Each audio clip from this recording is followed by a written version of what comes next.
महिलांच्या लैंगिक शोषणाप्रकरणी तुरुंगात असलेल्या खरातमुळे राजकारण्यांनंतर आता शासकीय अधिकारीही अडचणीत सापडलेत।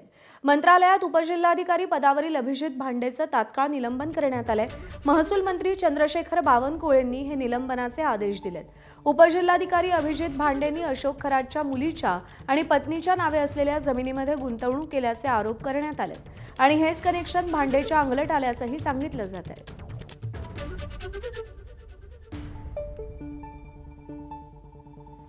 प्राथमिकदृष्ट्या अभिजित भांडे यांचे संबंध आणि काही कनेक्शन्स हे खरासोबत दिसत आहे। त्यामुळं प्राथमिक चौकशीमध्ये श्री भांडे हे दोषी आढळतात आहेत। त्यामुळे आज मी निलंबनाचे आदेश पारित केले आहे। एसआयटीचा रिपोर्ट आल्यानंतर अत्यंत कडक कारवाई। अशा अधिकाऱ्यांना नोकरीमध्ये राहायचा अधिकार नाही।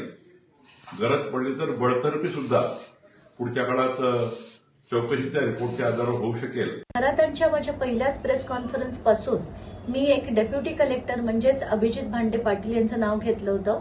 ते खरातांच्या अतिशय जवळचे होते, त्यांचे आर्थिक संबंध होते, खरातांना पदोपदी ते मदत देखील करत होते। असा व्यक्ती महसूल अधिकारी म्हणून काम करू शकत नाही, त्यांच्यावर कारवाई ही झालीच पाहिजे। त्याच्यानंतर मला वाटतं त्याच्यावर एसआयटी देखील स्थापन झाली होती आणि आता चौकशी अंती त्यांच्यावर बडतर्फीचीच कारवाई झाली पाहिजे।